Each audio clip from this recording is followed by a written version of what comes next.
Carta de Paulo aos Hebreus, capítulo 1. Antigamente, por meio dos profetas, Deus falou muitas vezes e de muitas maneiras aos nossos antepassados. Mas nestes últimos tempos, Ele nos falou por meio do seu Filho. Foi Ele quem Deus escolheu para possuir todas as coisas, e foi por meio dele que Deus criou o universo. O Filho brilha com o brilho da glória de Deus e é a perfeita semelhança do próprio Deus. Ele sustenta o universo com a sua palavra poderosa.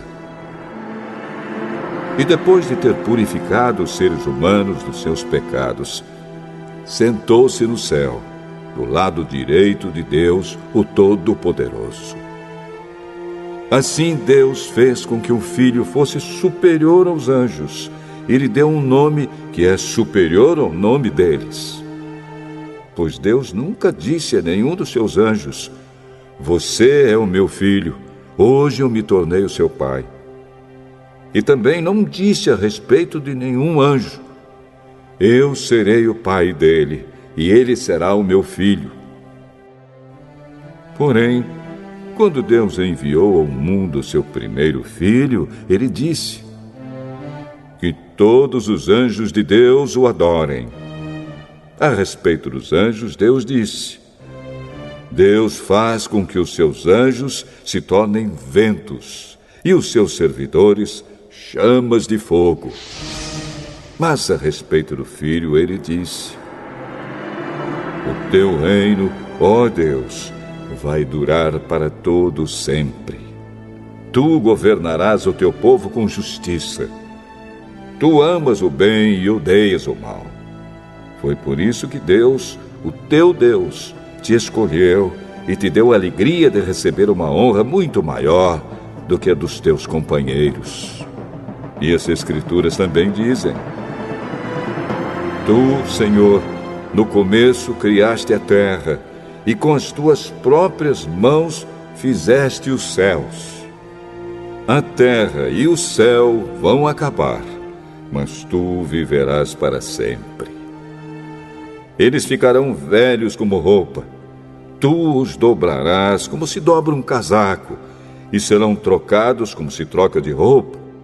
Mas tu és sempre o mesmo, e a tua vida não tem fim."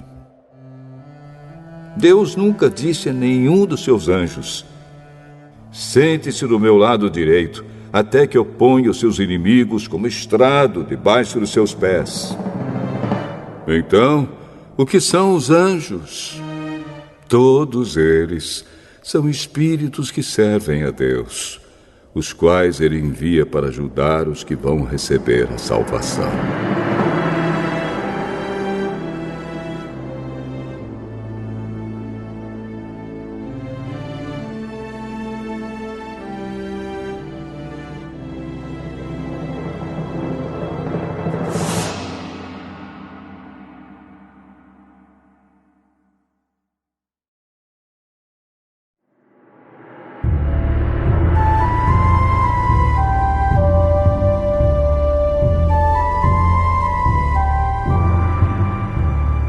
Hebreus, capítulo 2. Por isso devemos prestar mais atenção nas verdades que temos ouvido, para não nos desviarmos delas. Não há dúvida de que a mensagem que foi dada por meio dos anjos é verdadeira. E aqueles que não a seguiram nem foram obedientes a ela, receberam o castigo que mereciam. Sendo assim, como é que nós escaparemos do castigo se desprezarmos uma salvação tão grande? Primeiro, o próprio Senhor Jesus anunciou essa salvação, e depois aqueles que a ouviram nos provaram que ela é verdadeira. Ao mesmo tempo, por meio de sinais de poder, maravilhas e muitos tipos de milagres, Deus confirmou o testemunho deles. E, de acordo com sua vontade, distribuiu também os dons do Espírito Santo. Pois Deus não deu aos anjos o poder de governar o mundo novo que está por vir, o mundo do qual estamos falando. Pelo contrário, em alguma parte das Escrituras Sagradas, alguém afirma: que é um simples ser humano, ó Deus, para que penses nele? Que é o ser mortal para que te preocupes com ele? Tu o colocaste por pouco tempo em posição inferior à dos anjos. Tu lhe deste a glória e a honra de um rei e puseste todas as coisas debaixo do domínio dele. Quando se diz que Deus pôs todas as coisas debaixo do domínio dele, isso quer dizer que nada ficou de fora. Porém, não vemos o ser humano governando hoje todas as coisas. Mas nós vemos Jesus fazendo isso. Por um pouco de tempo, ele foi colocado em posição inferior à dos anjos, para que, pela graça de Deus, ele morresse por todas as pessoas. Agora nós o vemos coroado de glória e de honra por causa da morte que ele sofreu. Pois Deus, que cria e sustenta todas as coisas, fez o que era apropriado e tornou Jesus perfeito por meio do sofrimento. Deus fez isso a fim de que muitos, isto é, os seus filhos, tomassem parte na glória de Jesus. Pois é Jesus quem os guia para a salvação. Jesus purifica as pessoas dos seus pecados, e todos, tanto ele como os que são purificados, têm o mesmo Pai. É por isso que Jesus não se envergonha de chamá-los de irmãos. Como ele diz: ó Deus, eu falarei a respeito de ti aos meus irmãos e te louvarei na reunião do povo. Diz também: eu confiarei nele. E diz ainda: aqui estou eu com os filhos que Deus me deu. Os filhos, como ele os chama, são pessoas de carne e sangue. E por isso o próprio Jesus se tornou igual a eles, tomando parte na natureza humana deles.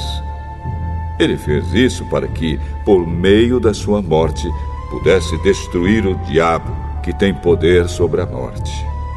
E também para libertar os que foram escravos toda a sua vida por causa do medo da morte. É claro que ele não veio para ajudar os anjos. Em vez disso, como dizem as Escrituras, ele ajuda os descendentes de Abraão. Isso quer dizer que foi preciso que Jesus se tornasse em tudo igual aos seus irmãos, a fim de ser o grande sacerdote deles, bondoso e fiel no seu serviço a Deus, para que os pecados do povo fossem perdoados. E agora Jesus pode ajudar os que são tentados, pois ele mesmo foi tentado e sofreu.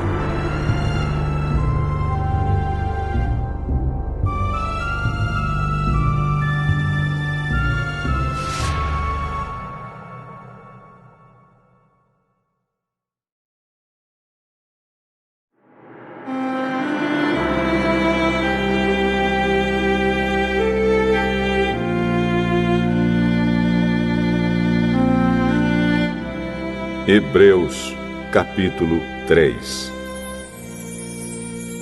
Meus irmãos na fé, vocês que também foram chamados por Deus, olhem para Jesus, que Deus enviou para ser o grande sacerdote da fé que professamos. Pois ele foi fiel a Deus, que o escolheu para esse serviço, assim como Moisés foi fiel no seu trabalho em toda a casa de Deus. Assim como a pessoa que constrói uma casa é mais importante do que a casa, assim também Jesus é mais importante do que Moisés. Uma casa tem de ser construída por alguém, mas Deus é o construtor de tudo o que existe. E Moisés foi um servo fiel no seu trabalho na casa de Deus e falou das coisas que Deus ia dizer no futuro. Mas Cristo é fiel como filho que dirige a casa de Deus.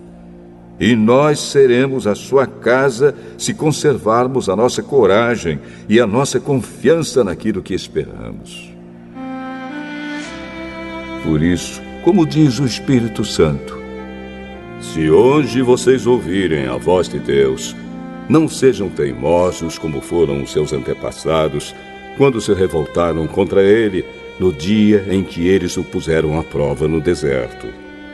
Ali os antepassados de vocês me desafiaram e me puseram à prova, embora eles tivessem visto o que eu fiz durante 40 anos. Por isso fiquei irritado com aquela gente e disse: eles são gente de coração perverso e não querem obedecer aos meus mandamentos. Eu fiquei irado e fiz este juramento: eles nunca entrarão na terra prometida, onde eu lhes teria dado descanso. Meus irmãos, cuidado para que nenhum de vocês tenha um coração tão mau e descrente que o leve a se afastar do Deus vivo. Pelo contrário, enquanto esse hoje de que falam as Escrituras Sagradas se aplicar a nós, animem uns aos outros, a fim de que nenhum de vocês se deixe enganar pelo pecado, nem endureça o seu coração. Pois seremos companheiros de Cristo se continuarmos firmes até o fim na confiança que temos tido desde o princípio. É isso que as Escrituras Sagradas dizem. Se hoje vocês ouvirem a voz de Deus, não sejam teimosos como foram os seus antepassados quando se revoltaram contra ele. Quem foi que ouviu a voz de Deus e se revoltou contra ele? Foram todos os que Moisés tirou do Egito. Com quem foi que Deus se irritou durante 40 anos? Foi com os que pecaram e caíram mortos no deserto. E de quem é que Deus estava falando quando fez este juramento? Eles nunca entrarão na terra prometida, onde eu lhes teria dado descanso. Ele estava falando das pessoas que se revoltaram. Portanto, vemos que elas não puderam entrar na terra prometida porque não tiveram fé.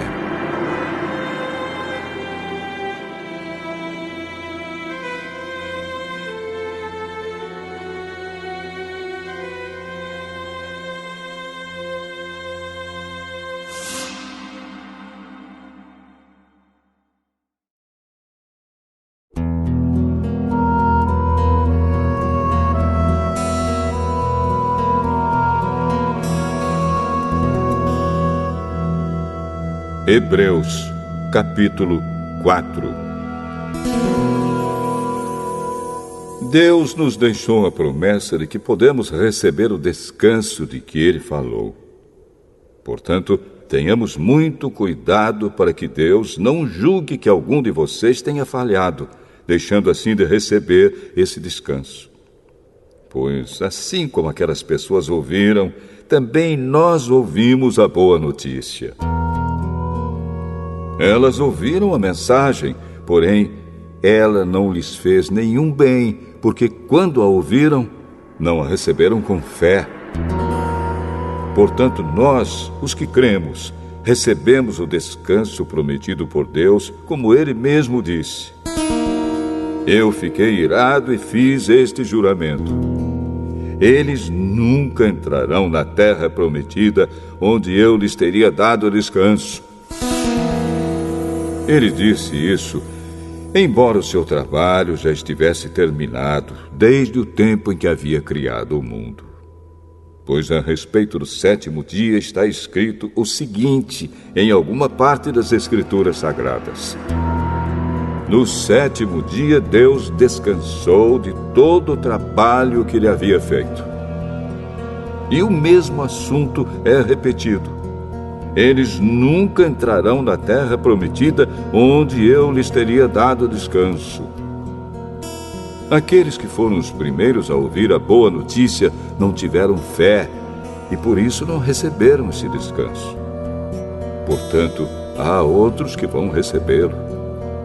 A prova disso é que Deus marca outro dia chamado hoje. Ele falou disso muitos anos depois, por meio de Davi, no trecho das Escrituras já citado. Se hoje vocês ouvirem a voz de Deus, não sejam teimosos. Se Josué tivesse dado ao povo esse descanso, Deus não teria falado mais tarde a respeito de outro dia. Assim, ainda fica para o povo de Deus um descanso, como o descanso de Deus no 7º dia. Porque quem receber o descanso que Deus prometeu, vai descansar de todos os seus trabalhos, assim como Deus descansou dos trabalhos dele.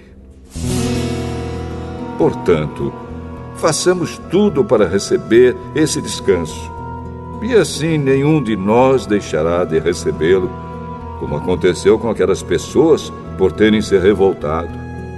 Pois a palavra de Deus é viva e poderosa, e corta mais do que qualquer espada afiada dos dois lados. Ela vai até o lugar mais fundo da alma e do espírito, vai até o íntimo das pessoas e julga os desejos e pensamentos do coração delas. Não há nada que se possa esconder de Deus.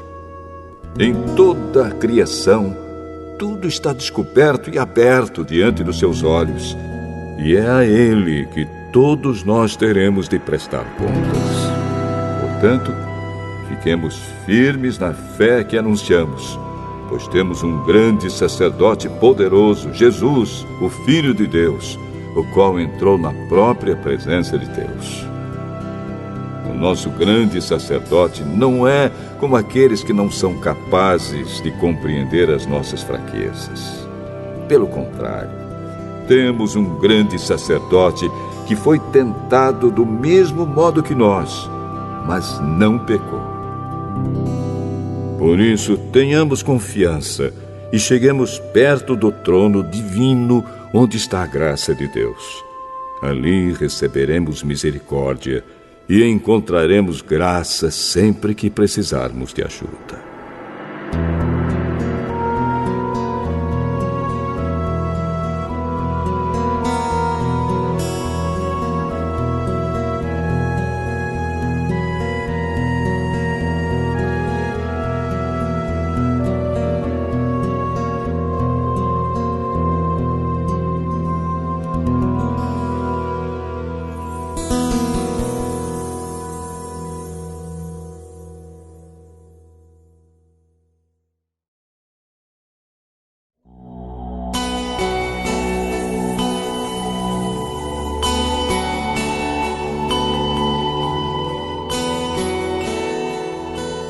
Hebreus, capítulo 5. Cada grande sacerdote é escolhido entre os homens e nomeado para servir a Deus em favor do povo, apresentando a Deus ofertas e sacrifícios pelos pecados. Como ele próprio tem as suas fraquezas, pode ter paciência com os ignorantes e com os que cometem erros. E porque ele mesmo é fraco, precisa oferecer sacrifícios não somente pelos pecados do povo, mas também pelos seus próprios pecados. Ninguém escolhe para si mesmo a honra de ser grande sacerdote. É somente pela vontade de Deus que um homem é chamado para ser grande sacerdote, como aconteceu com Arão. Assim também Cristo não tomou para si mesmo a honra de ser grande sacerdote. Foi Deus quem lhe deu essa honra, pois lhe disse: "Você é o meu filho. Hoje eu me tornei o seu pai." Em outro lugar das Escrituras Sagradas, ele também disse: "Você será sacerdote para sempre, na ordem do sacerdócio de Melquisedeque." Durante a sua vida aqui na terra, Cristo, em voz alta e com lágrimas, fez orações e súplicas a Deus que o podia salvar da morte. E as suas orações foram atendidas porque ele era dedicado a Deus. Embora fosse o Filho de Deus, ele aprendeu, por meio dos seus sofrimentos, a ser obediente. E depois de ser aperfeiçoado, ele se tornou a fonte da salvação eterna para todos os que lhe obedecem. E Deus o nomeou grande sacerdote na ordem do sacerdócio de Melquisedeque. Temos muito o que dizer a respeito desse assunto, mas por que vocês custam a entender as coisas? É difícil explicá-las. Depois de tanto tempo, vocês já deviam ser mestres, mas ainda precisam de alguém que lhes ensine as primeiras lições dos ensinamentos de Deus. Em vez de alimento sólido, vocês ainda precisam de leite. E quem precisa de leite ainda é criança e não tem nenhuma experiência para saber o que está certo ou errado. Porém, a comida dos adultos é sólida, pois eles, pela prática, sabem a diferença entre o que é bom e o que é mau.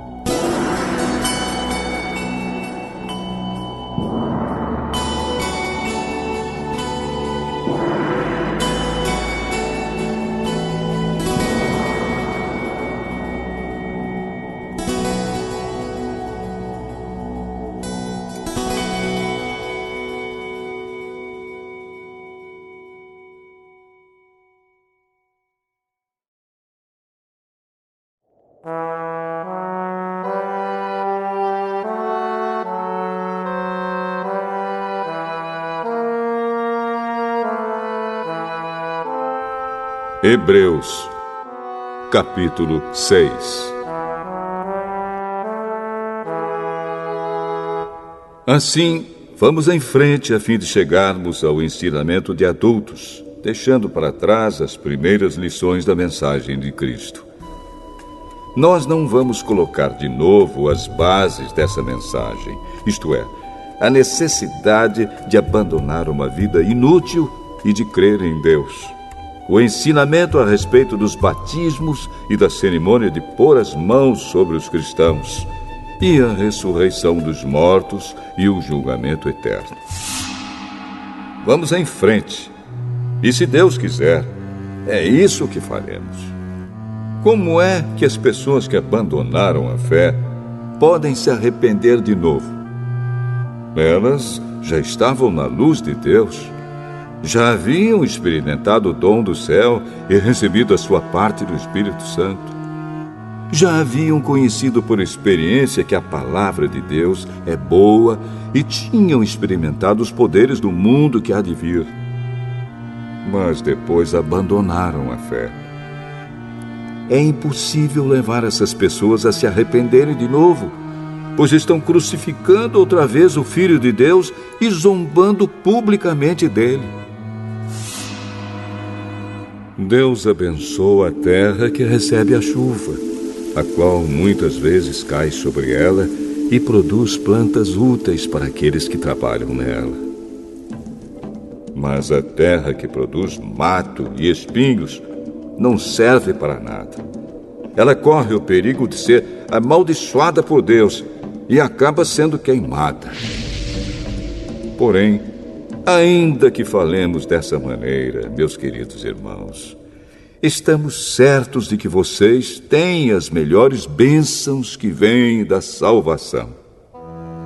Deus não é injusto. Ele não esquece o trabalho que vocês fizeram, nem o amor que lhe mostraram na ajuda que deram e ainda estão dando aos seus irmãos na fé. O nosso profundo desejo é que cada um de vocês continue com entusiasmo até o fim, para que de fato recebam o que esperam. Não queremos que se tornem preguiçosos, mas que sejam como os que creem e têm paciência, para que assim recebam o que Deus prometeu. Deus fez a promessa a Abraão e jurou cumpri-la. E como não havia ninguém maior do que ele mesmo, Deus jurou pelo seu próprio nome. Ele disse a Abraão: Eu prometo que abençoarei você ricamente e lhe darei muitos descendentes. Abraão teve paciência e por isso recebeu o que Deus havia prometido. Quando alguém jura, usa o nome de uma pessoa que é maior do que ele e o juramento acaba com qualquer discussão.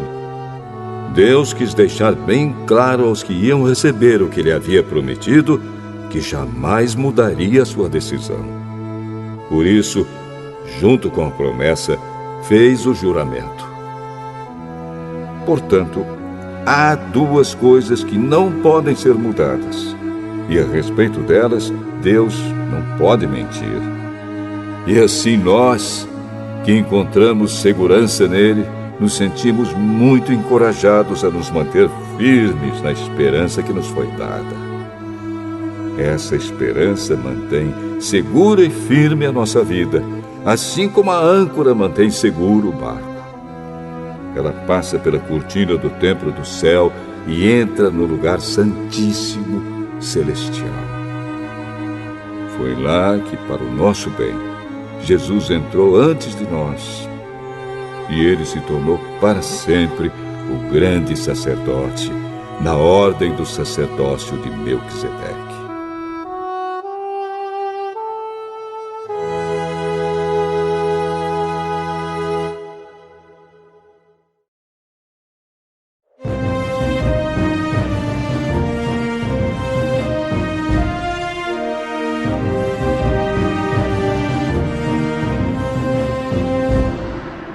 Hebreus, capítulo 7. Esse Melquisedeque era rei da cidade de Salém e sacerdote do Deus Altíssimo. Quando Abraão estava voltando da batalha em que matou os reis, Melquisedeque foi ao encontro dele e o abençoou. Abraão lhe deu a 10ª parte de tudo que ele havia tomado dos inimigos na batalha. O nome de Melquisedeque quer dizer, primeiramente, Rei da Justiça. E porque ele era rei de Salém, o seu nome também quer dizer Rei da Paz. Não se conhece o pai, nem a mãe, nem qualquer antepassado de Melquisedeque. E também não se sabe nada sobre o seu nascimento ou sobre a sua morte. Por ser como filho de Deus, ele continua sacerdote para sempre. Vejam como Melquisedeque era grande. Abraão, o patriarca, lhe deu a 10ª parte de tudo que havia tomado dos inimigos na batalha. Conforme a lei de Moisés, os sacerdotes, que são descendentes de Levi, têm a obrigação de receber do povo a 10ª parte de tudo. Eles recebem dos seus próprios patrícios, embora estes também sejam descendentes de Abraão. Melquisedeque não era descendente de Levi, mas recebeu a 10ª parte daquilo que Abraão havia tomado na batalha e o abençoou. Sim, abençoou o próprio Abraão, que havia recebido as promessas de Deus. Não há dúvida de que aquele que abençoa é mais importante do que aquele que é abençoado. No caso dos sacerdotes, a 10ª parte é recebida por homens que um dia vão morrer. Mas, no caso de Melquisedeque, como dizem as Escrituras Sagradas, a 10ª parte foi recebida por alguém que continua vivo. Portanto, quando Abraão pagou a 10ª parte, Levi, cujos descendentes recebem a 10ª parte, também pagou. Pois Levi não tinha nascido e, por assim dizer, ainda estava no corpo do seu antepassado Abraão quando este se encontrou com Melquisedeque. A lei que o povo de Israel recebeu se baseava no sacerdócio dos levitas. Ora, se o trabalho dos sacerdotes levitas tivesse sido perfeito, não haveria necessidade de aparecer outro tipo de sacerdote da ordem do sacerdócio de Melquisedeque e não da ordem de Arão. Pois quando se muda o sacerdócio, a lei também precisa ser mudada. E o nosso Senhor Jesus, a respeito de quem são ditas essas coisas, pertencia a outra tribo. E nenhum membro dessa tribo jamais serviu como sacerdote. É sabido que, por nascimento, Jesus, o nosso Senhor, pertencia à tribo de Judá. E Moisés não disse nada dessa tribo quando falou a respeito de sacerdotes. E tudo isso se torna bem mais claro, pois surgiu um sacerdote diferente, parecido com Melquisedeque. Ele não foi feito sacerdote pelas leis ou regras humanas, porém se tornou sacerdote por meio do poder de uma vida que não tem fim. Porque as Escrituras Sagradas dizem: você será sacerdote para sempre, na ordem do sacerdócio de Melquisedeque.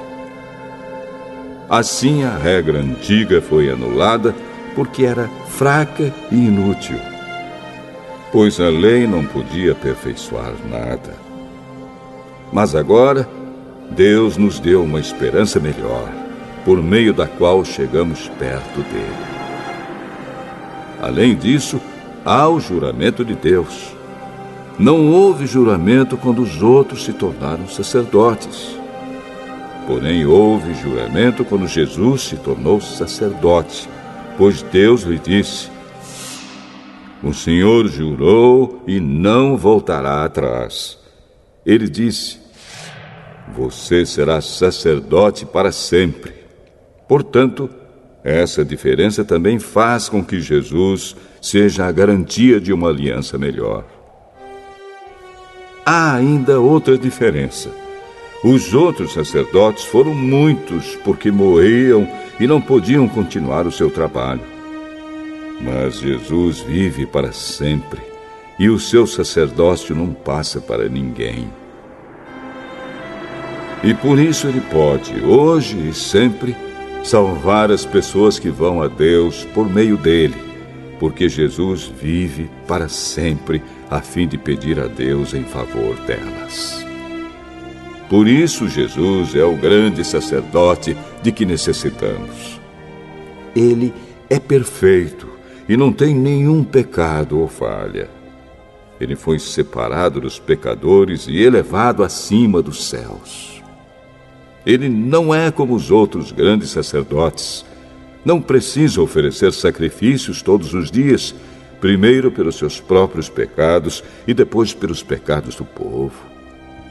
Ele ofereceu um sacrifício uma vez por todas, quando se ofereceu a si mesmo. A lei de Moisés escolheu homens que são imperfeitos para serem grandes sacerdotes. Mas, pela promessa feita com juramento, a qual veio depois da lei de Moisés, Deus escolhe o Filho que se tornou perfeito para sempre.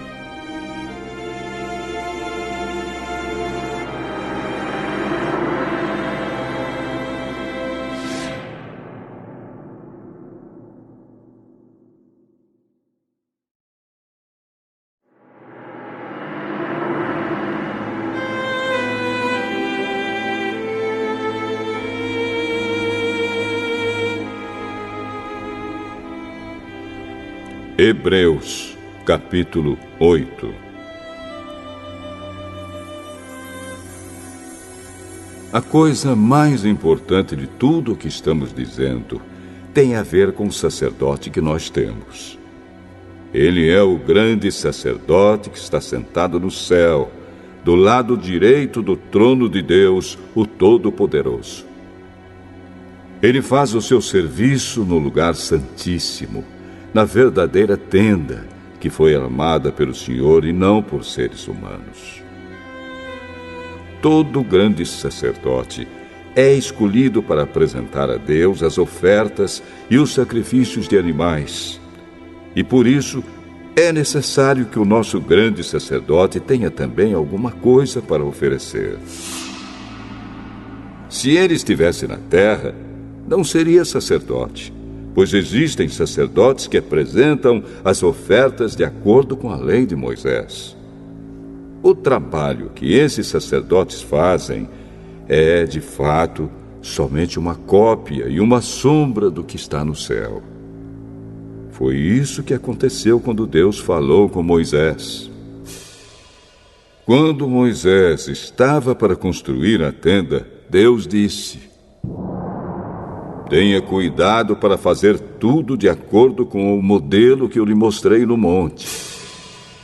Mas, de fato, Jesus foi encarregado de um serviço sacerdotal que é superior ao dos sacerdotes. Pois a aliança que ele conseguiu é melhor, porque ela se baseia em promessas de coisas melhores. Pois, se a primeira aliança tivesse sido perfeita, não seria necessária uma nova aliança. Mas Deus vê que o seu povo é culpado e diz: está chegando o tempo, diz o Senhor, em que farei uma nova aliança com o povo de Israel e com o povo de Judá. Essa aliança não será como aquela que eu fiz com os antepassados deles, no dia em que os peguei pela mão e os tirei da terra do Egito. Não foram fiéis à aliança que fiz com eles, e por isso, diz o Senhor, eu os desprezei. Quando esse tempo chegar, diz o Senhor, farei com o povo de Israel esta aliança. Eu porei as minhas leis na mente deles e no coração deles as escreverei. Eu serei o Deus deles e eles serão o meu povo. Ninguém vai precisar ensinar o seu patrício nem o seu parente, dizendo: procure conhecer o Senhor, porque todos me conhecerão, tanto as pessoas mais humildes como as mais importantes. Pois eu perdoarei os seus pecados e nunca mais lembrarei das suas maldades. E, quando Deus fala da nova aliança, é porque ele já tornou velha a primeira. E o que está ficando velho e gasto vai desaparecer logo.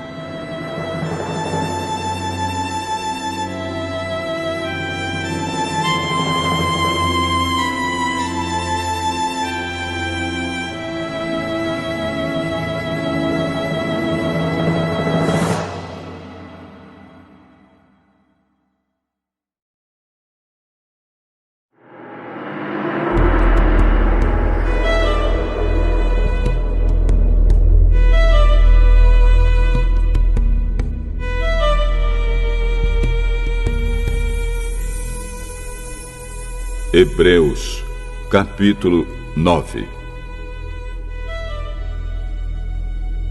A primeira aliança tinha leis sobre adoração e tinha também um santuário construído por seres humanos onde se adorava a Deus. Foi armada uma tenda dividida em duas partes. Na parte da frente, chamada Lugar Santo, ficavam o candelabro e a mesa com os pães oferecidos a Deus. Atrás da segunda cortina ficava a parte que era chamada de Lugar Santíssimo. Ali estava colocado o altar de ouro, onde era queimado o incenso, e também estava colocada a arca da aliança, toda coberta de ouro. Dentro da arca estavam a vasilha de ouro com o maná, o bastão de Arão, do qual tinham saído brotos, e as duas placas de pedra com os mandamentos escritos nelas. Em cima da arca, representando a presença divina, estavam os querubins, com as suas asas abertas sobre o lugar onde os pecados eram perdoados. Mas agora não é o momento de explicar os detalhes dessas coisas. Depois de tudo isso ter sido preparado, os sacerdotes entram todos os dias na parte da frente da tenda, que é o lugar santo, para cumprir os seus deveres religiosos. Mas somente o grande sacerdote entra na parte de trás, que é o lugar santíssimo, e isso apenas uma vez por ano.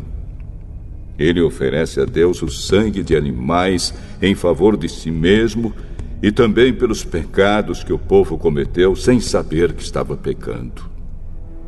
Por meio disso tudo, o Espírito Santo nos ensina de modo bem claro que a entrada para o lugar santíssimo ainda não foi aberta enquanto a parte da frente, que é o lugar santo, continuar sendo usada. Isso é um símbolo para hoje. Quer dizer que as ofertas e os sacrifícios de animais oferecidos a Deus não tornam perfeito o coração das pessoas que o adoram. Essas ofertas e sacrifícios têm a ver somente com comida, com bebida e com várias cerimônias de purificação. São regras externas que têm valor somente até que Deus renove todas as coisas. Mas Cristo veio como o grande sacerdote das coisas boas que já estão aqui. A tenda em que ele serve é melhor e mais perfeita e não foi construída por seres humanos, isto é, não é deste mundo. Quando Cristo veio e entrou uma vez por todas no lugar santíssimo, ele não levou consigo sangue de bodes ou de bezerros para oferecer como sacrifício. Pelo contrário, ele ofereceu o seu próprio sangue e conseguiu para nós a salvação eterna. O sangue de bodes e de touros e as cinzas da bezerra queimada são espalhados sobre as pessoas impuras e elas ficam purificadas por fora. Se isso é assim, imagine então quanto maior ainda é o poder do sangue de Cristo. Por meio do Espírito Eterno, ele se ofereceu a si mesmo a Deus como sacrifício sem defeito. E o seu sangue nos purifica por dentro, tirando as nossas culpas. Assim podemos servir ao Deus vivo, pois já não praticamos cerimônias que não valem nada.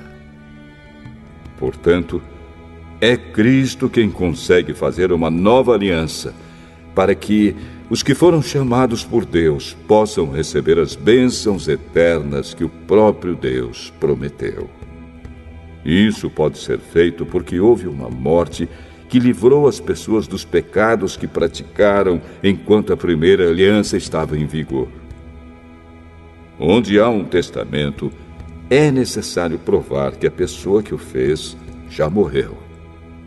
Pois o testamento não vale nada enquanto estiver vivo quem o fez. Só depois da morte dessa pessoa é que o testamento tem valor.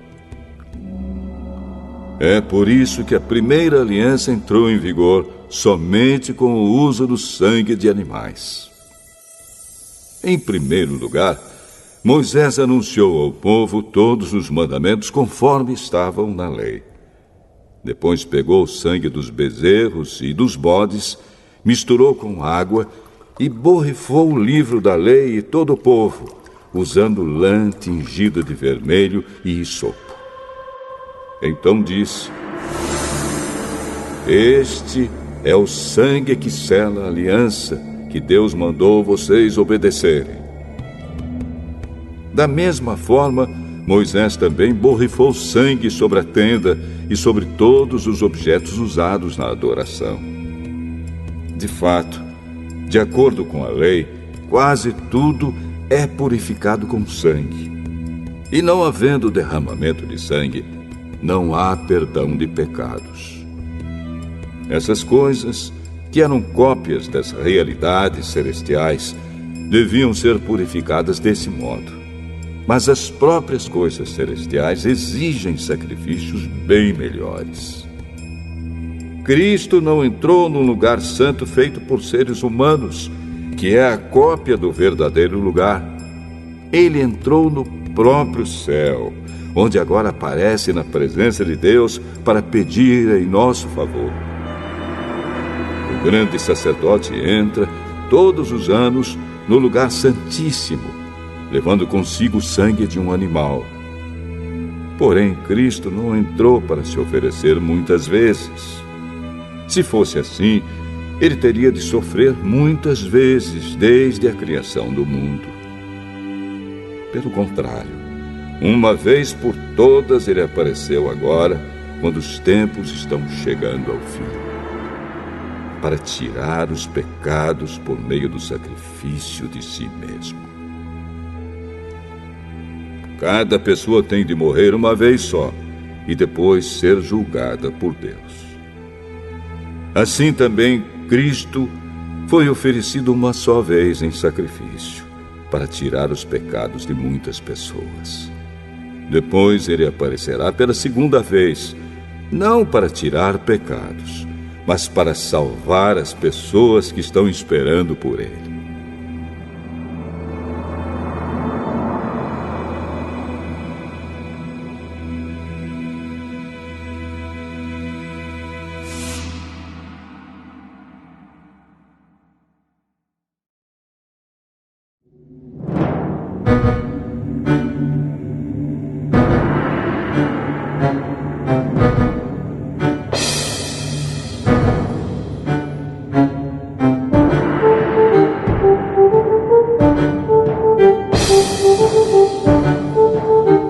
Hebreus, capítulo 10. A lei dada por Moisés não é um modelo completo e fiel das coisas verdadeiras. É apenas uma sombra das coisas boas que estão para vir. Os mesmos sacrifícios são oferecidos sempre, ano após ano. Portanto, como pode a lei, por meio desses sacrifícios, aperfeiçoar as pessoas que chegam perto de Deus? Se as pessoas que adoram a Deus tivessem sido purificadas dos seus pecados, não se sentiriam mais culpadas de nenhum pecado e todos os sacrifícios terminariam. Em vez disso, esses sacrifícios, realizados ano após ano, servem para fazer com que as pessoas lembrem dos seus pecados. Pois o sangue de touros e de bodes não pode, de modo nenhum, tirar os pecados de ninguém. Por isso, Cristo, ao entrar no mundo, disse: Tu, ó Deus, não queres animais oferecidos em sacrifícios, nem ofertas de cereais, mas preparaste um corpo para mim. Não te agradam as ofertas de animais queimados inteiros no altar, nem os sacrifícios oferecidos para tirar pecados. Então eu disse: Estou aqui, ó Deus. Venho fazer a tua vontade, assim como está escrito a meu respeito no livro da lei. Primeiro ele disse: Tu não queres sacrifícios ou ofertas de animais, e não te agradam as ofertas dos animais queimados inteiros no altar, nem os sacrifícios oferecidos para tirar pecados. Ele disse isso embora todos os sacrifícios sejam oferecidos de acordo com a lei. Depois ele disse: Estou aqui, ó Deus, para fazer a tua vontade. Assim Deus acabou com todos os antigos sacrifícios e pôs no lugar deles o sacrifício de Cristo. E porque Jesus Cristo fez o que Deus quis, nós somos purificados do pecado pela oferta que ele fez, uma vez por todas, do seu próprio corpo. Todo sacerdote judeu cumpre todos os dias os seus deveres religiosos e oferece muitas vezes os mesmos sacrifícios, mas estes nunca poderão tirar pecados. Porém, Jesus Cristo ofereceu só um sacrifício para tirar pecados, uma oferta que vale para sempre, e depois sentou-se do lado direito de Deus. Ali, Jesus está esperando até que Deus ponha os seus inimigos como estrado debaixo dos pés dele. Assim, com um sacrifício só, ele aperfeiçoou para sempre os que são purificados do pecado. E o Espírito Santo também nos dá o seu testemunho sobre isso. Primeiro ele diz: Quando esse tempo chegar, diz o Senhor, eu farei com o povo de Israel esta aliança. Porei as minhas leis no coração deles e na mente deles as escreverei. Depois ele diz, não lembrarei mais dos seus pecados nem das suas maldades. Assim, quando os pecados são perdoados, já não há mais necessidade de oferta para tirá-los. Por isso, irmãos, por causa da morte de Jesus na cruz, nós temos completa liberdade de entrar no lugar santíssimo. Por meio da cortina, isto é, por meio do seu próprio corpo, ele nos abriu um caminho novo e vivo. Nós temos um grande sacerdote para dirigir a casa de Deus. Portanto, cheguemos perto de Deus com um coração sincero e uma fé firme, com a consciência limpa das nossas culpas e com o corpo lavado com a água pura. Guardemos firmemente a esperança da fé que professamos, pois podemos confiar que Deus cumprirá as suas promessas. Pensemos uns nos outros, a fim de ajudarmos todos a terem mais amor e a fazerem o bem. Não abandonemos, como alguns estão fazendo, o costume de assistir às nossas reuniões. Pelo contrário, animemos uns aos outros, e ainda mais agora que vocês veem que o dia está chegando. Pois, se continuarmos a pecar de propósito, depois de conhecer a verdade, já não há mais sacrifício que possa tirar os nossos pecados. Pelo contrário, resta apenas o medo do que acontecerá. Medo do julgamento e do fogo violento que destruirá os que são contra Deus. Quem desobedece à lei de Moisés é condenado sem dó à morte, se for julgado culpado depois de ouvido o testemunho de 2 pessoas, pelo menos. Então, o que será que vai acontecer com os que desprezam o Filho de Deus e consideram como coisa sem valor o sangue da aliança de Deus, que os purificou? E o que acontecerá com quem insulta o Espírito de Deus, que o ama? Imaginem como será pior ainda o castigo que essa pessoa vai merecer. Pois sabemos quem foi que disse: eu me vingarei, eu acertarei contas com eles. E quem também disse: o Senhor julgará o seu povo. Que coisa terrível é cair nas mãos do Deus vivo. Lembrem do que aconteceu no passado. Naqueles dias, depois que a luz de Deus os iluminou, vocês sofreram muitas coisas, mas não foram vencidos na luta. Alguns foram insultados e maltratados publicamente, e em outras ocasiões vocês estavam prontos para tomar parte no sofrimento dos que foram tratados assim. Vocês participaram do sofrimento dos prisioneiros. E quando tudo o que vocês tinham foi tirado, vocês suportaram isso com alegria, porque sabiam que possuíam uma coisa muito melhor, que dura para sempre. Portanto, não percam a coragem, pois ela traz uma grande recompensa. Vocês precisam ter paciência para poder fazer a vontade de Deus e receber o que Ele promete. Pois, como Ele diz nas Escrituras Sagradas, um pouco mais de tempo, um pouco mesmo, e virá aquele que tem de vir. Ele não vai demorar. E todos aqueles que eu aceito terão fé em mim e viverão. Mas, se uma pessoa voltar atrás, eu não ficarei contente com ela. Nós não somos gente que volta atrás e se perde. Pelo contrário, temos fé e somos salvos.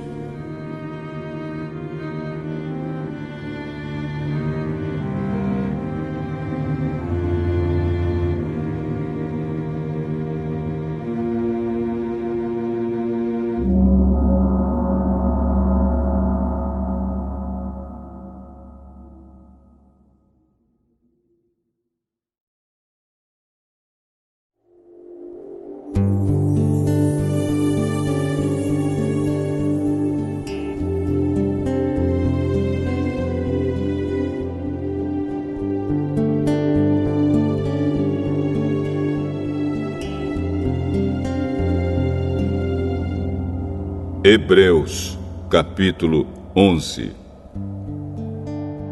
A fé é a certeza de que vamos receber as coisas que esperamos e a prova de que existem coisas que não podemos ver. Foi pela fé que as pessoas do passado conseguiram a aprovação de Deus. É pela fé que entendemos que o universo foi criado pela palavra de Deus e que aquilo que pode ser visto foi feito daquilo que não se vê. Foi pela fé que Abel ofereceu a Deus um sacrifício melhor do que o de Caim. Pela fé, ele conseguiu a aprovação de Deus como homem correto, tendo o próprio Deus aprovado as suas ofertas. Por meio da sua fé, Abel, mesmo depois de morto, ainda fala. Foi pela fé que Enoque escapou da morte. Ele foi levado para Deus e ninguém o encontrou, porque Deus mesmo o havia levado. As Escrituras Sagradas dizem que antes disso ele já havia agradado a Deus. Sem fé, ninguém pode agradar a Deus, porque quem vai a Ele precisa crer que Ele existe e que recompensa os que procuram conhecer o melhor. Foi pela fé que Noé ouviu os avisos de Deus sobre as coisas que iam acontecer e que não podiam ser vistas. Noé obedeceu a Deus e construiu uma barca em que ele e a sua família foram salvos. Assim Noé condenou o mundo e recebeu de Deus a aprovação que vem por meio da fé. Foi pela fé que Abraão, ao ser chamado por Deus, obedeceu e saiu para uma terra que Deus lhe prometeu dar. Ele deixou o seu próprio país sem saber para onde ia. Pela fé, ele morou como estrangeiro na terra que Deus lhe havia prometido. Viveu em barracas com Isaque e Jacó, que também receberam a mesma promessa de Deus. Porque Abraão esperava a cidade que Deus planejou e construiu, a cidade que tem alicerces que não podem ser destruídos. Foi pela fé que Abraão se tornou pai, embora fosse velho demais, e a própria Sara não pudesse mais ter filhos. Ele creu que Deus ia cumprir a sua promessa. Assim, de um só homem, que estava praticamente morto, nasceram tantos descendentes como as estrelas do céu, tão numerosos como os grãos de areia da praia do mar. Todos esses morreram cheios de fé. Não receberam as coisas que Deus tinha prometido, mas as viram de longe e ficaram contentes por causa delas. E declararam que eram estrangeiros e refugiados de passagem por este mundo. E aqueles que dizem isso mostram bem claro que estão procurando uma pátria para si mesmos. Não ficaram pensando em voltar para a terra de onde tinham saído. Se quisessem, teriam a oportunidade de voltar. Mas, pelo contrário, estavam procurando uma pátria melhor, a pátria celestial. E Deus não se envergonha de ser chamado de o Deus deles, porque Ele mesmo preparou uma cidade para eles. Foi pela fé que Abraão, quando Deus o quis pôr à prova, ofereceu seu filho Isaque em sacrifício. Deus tinha prometido muitos descendentes a Abraão, mas mesmo assim ele estava pronto para oferecer o seu único filho em sacrifício. Deus lhe tinha dito: por meio de Isaque é que você terá descendentes. Abraão reconhecia que Deus era capaz de ressuscitar Isaque, e por assim dizer, Abraão tornou a receber da morte o seu filho Isaque. Foi pela fé que Isaque prometeu bênçãos para o futuro a Jacó e a Esaú. Foi pela fé que Jacó, pouco antes de morrer, abençoou os filhos de José. Ele se apoiou na sua bengala e adorou a Deus.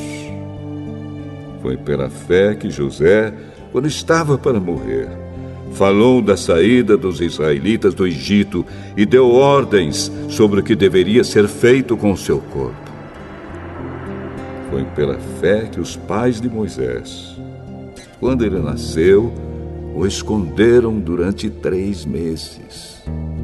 Eles viram que o menino era bonito e não tiveram medo de desobedecer a ordem do rei.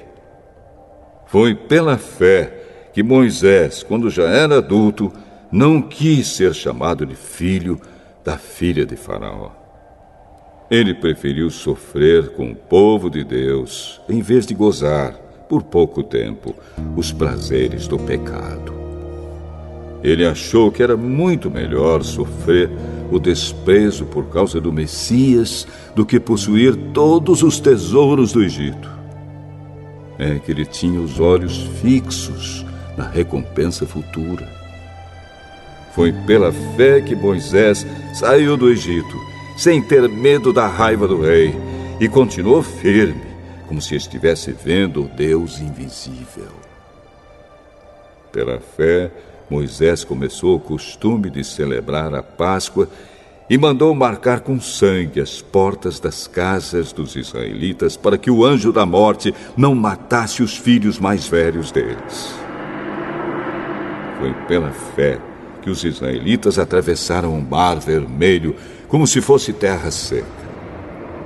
E quando os egípcios tentaram atravessar, o mar os engoliu. Foi pela fé que caíram as muralhas de Jericó, depois que os israelitas marcharam em volta delas durante 7 dias.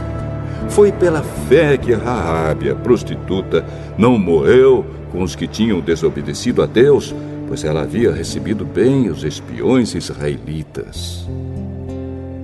O que mais posso dizer? O tempo é pouco para falar de Gideão, de Baraque, de Sansão, de Jefté, de Davi, de Samuel e dos profetas. Pela fé, eles lutaram contra nações inteiras e venceram. Fizeram o que era correto e receberam o que Deus lhes havia prometido. Fecharam a boca de leões, apagaram incêndios terríveis e escaparam de serem mortos à espada. Eram fracos, mas se tornaram fortes. Foram poderosos na guerra e venceram exércitos estrangeiros. Pela fé, mulheres receberam de volta os seus mortos, que ressuscitaram. Outros foram torturados até a morte. Eles recusaram ser postos em liberdade a fim de ressuscitar para uma vida melhor. Alguns foram insultados e surrados, e outros acorrentados e jogados na cadeia. Outros foram mortos a pedradas, outros cerrados pelo meio, e outros mortos à espada. Andaram de um lado para outro vestidos de peles de ovelhas e de cabras. Eram pobres, perseguidos e maltratados. Andaram como refugiados pelos desertos e montes, vivendo em cavernas e em buracos na terra. O mundo não era digno deles. Porque creram, todas essas pessoas foram aprovadas por Deus, mas não receberam o que ele havia prometido. Pois Deus tinha preparado um plano ainda melhor para nós, a fim de que somente conosco elas fossem aperfeiçoadas.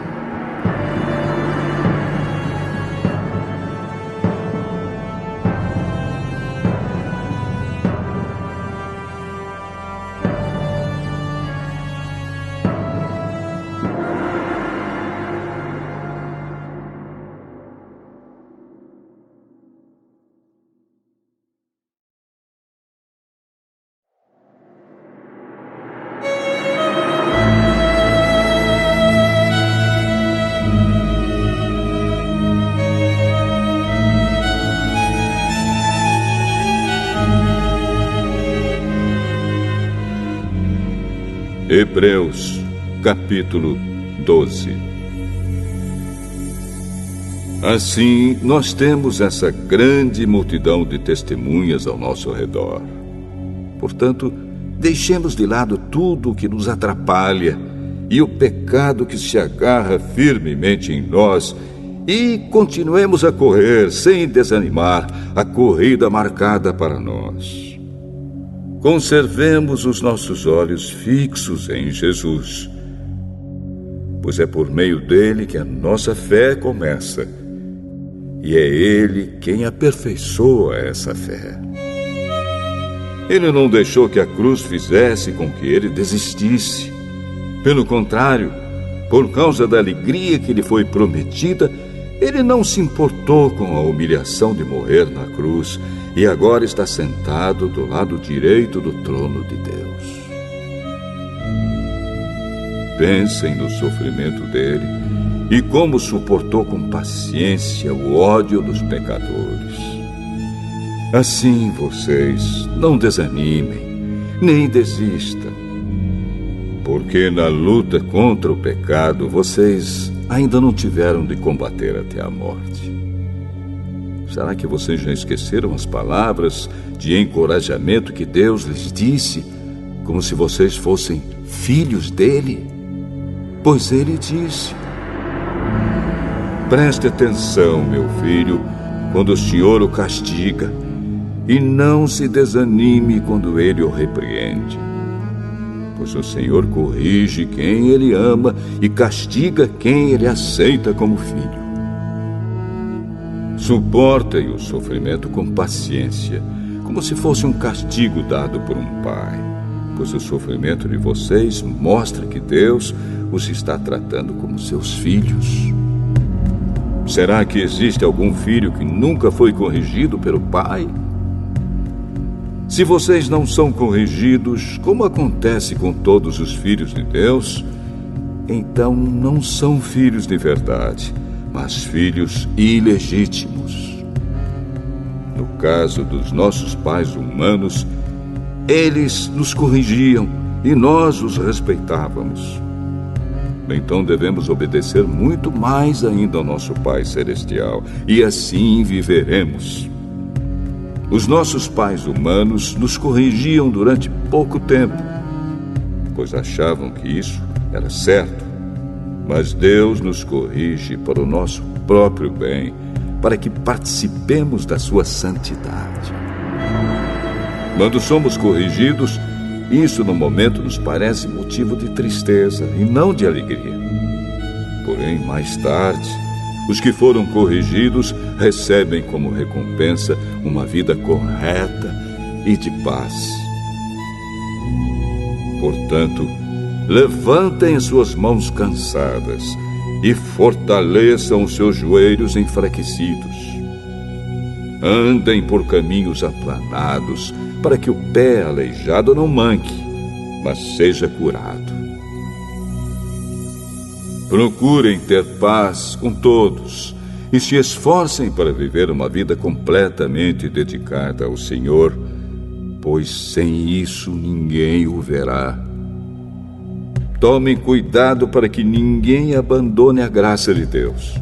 Cuidado para que ninguém se torne como uma planta amarga que cresce e prejudica muita gente com o seu veneno.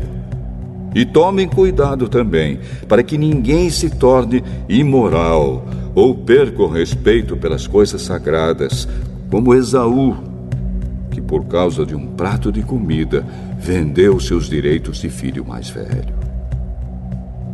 Como vocês sabem, depois ele quis receber a bênção do seu pai, mas foi rejeitado porque não encontrou um modo de mudar o que havia feito, embora procurasse fazer isso até mesmo com lágrimas. Vocês não foram como o povo de Israel. Vocês não chegaram perto de alguma coisa que se pode tocar, como o Monte Sinai com seu fogo destruidor, a escuridão e as trevas, a tempestade, o barulho de trombeta e o som de uma voz.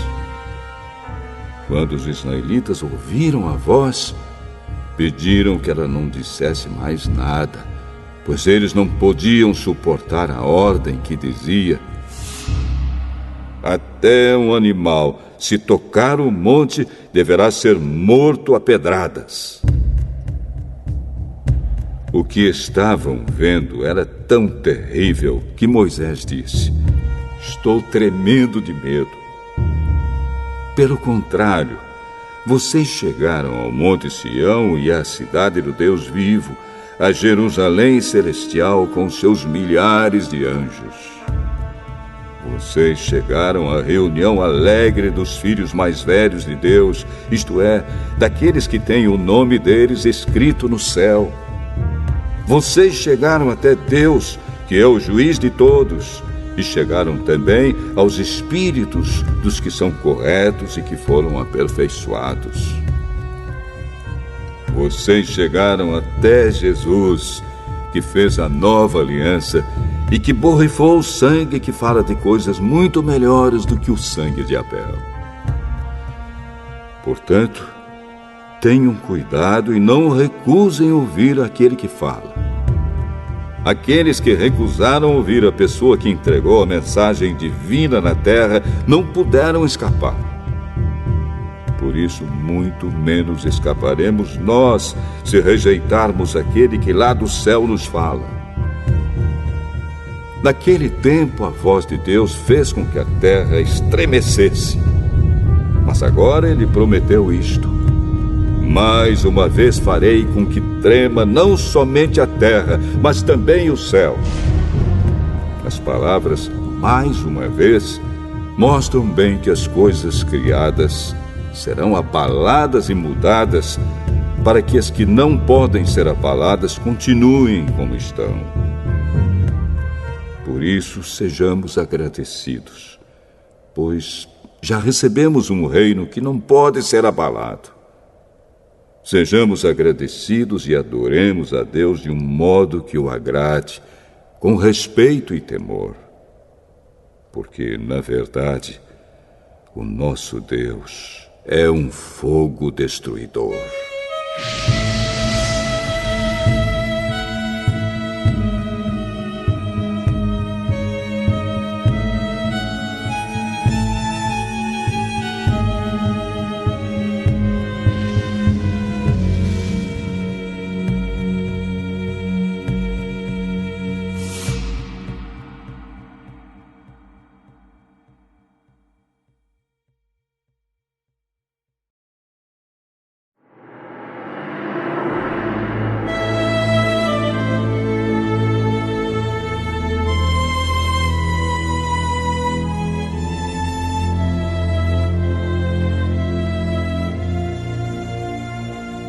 Hebreus, capítulo 13. Continuem a amar uns aos outros como irmãos em Cristo. Não deixem de receber bem aqueles que vêm à casa de vocês, pois alguns que foram hospitaleiros receberam anjos sem saber. Lembrem dos presos, como se vocês estivessem na cadeia com eles. Lembrem dos que sofrem, como se vocês estivessem sofrendo com eles. Que o casamento seja respeitado por todos, e que os maridos e as esposas sejam fiéis um ao outro. Deus julgará os imorais e os que cometem adultério. Não se deixem dominar pelo amor ao dinheiro, e fiquem satisfeitos com o que vocês têm, pois Deus diz: eu nunca os deixarei e jamais os abandonarei. Portanto, sejamos corajosos e afirmemos: o Senhor é quem me ajuda e eu não tenho medo. Que mal pode alguém me fazer? Lembrem dos seus primeiros líderes espirituais que anunciaram a mensagem de Deus a vocês. Pensem como eles viveram e morreram e imitem a fé que eles tinham. Jesus Cristo é o mesmo ontem, hoje e sempre. Não se deixem levar por ensinamentos diferentes e estranhos que tiram vocês do caminho certo. É bom sermos espiritualmente fortes por meio da graça de Deus e não por meio da obediência a regras sobre alimentos.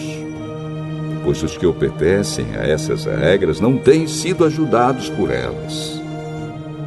Os sacerdotes que servem no templo não têm o direito de comer do sacrifício que é oferecido sobre o nosso altar. O grande sacerdote leva o sangue de animais para dentro do lugar santíssimo, a fim de oferecê-lo como sacrifício pelos pecados. Mas os corpos dos animais são queimados fora do acampamento. Por isso, Jesus também morreu fora da cidade de Jerusalém para, com o seu próprio sangue, purificar o povo dos seus pecados. Portanto, vamos para perto de Jesus, fora do acampamento, e soframos a mesma desonra que ele sofreu. Porque neste mundo não temos nenhuma cidade que dure para sempre. Pelo contrário, procuramos a cidade que virá depois. Por isso, por meio de Jesus Cristo, ofereçamos sempre louvor a Deus. Esse louvor é o sacrifício que apresentamos, a oferta que é dada por lábios que confessam a sua fé nele. Não deixem de fazer o bem e de ajudar uns aos outros, pois são esses os sacrifícios que agradam a Deus. Obedeçam aos seus líderes e sigam as suas ordens, pois eles cuidam sempre das necessidades espirituais de vocês, porque sabem que vão prestar contas disso a Deus. Se vocês obedecerem, eles farão o trabalho com alegria. Mas, se vocês não obedecerem, eles trabalharão com tristeza. E isso não ajudará vocês em nada. Continuem a orar por nós. Temos certeza de que a nossa consciência está limpa, pois sempre queremos fazer o que é correto. E peço a vocês, de modo todo especial, que orem para que Deus me mande de volta a vocês o mais depressa possível. Deus ressuscitou nosso Senhor Jesus, que por causa da sua morte na cruz, é o grande pastor do rebanho. E é por meio do sangue de Jesus que a aliança eterna é selada. Que o Deus de paz lhes dê tudo de bom que vocês precisam para fazer a sua vontade. E que Ele, por meio de Jesus Cristo, faça em nós tudo o que lhe agrada. E a Cristo seja dada a glória para todos sempre. Amém. Meus irmãos, peço que escutem com paciência essas palavras de ânimo, pois esta carta que escrevi não é muito longa. Quero que saibam que o nosso irmão Timóteo já saiu da cadeia. Se ele vier logo, eu o levarei comigo quando for ver vocês. Saudações a todos os líderes da igreja daí e a todo o povo de Deus. Os irmãos da Itália também mandam saudações a vocês. Que a graça de Deus esteja com todos vocês.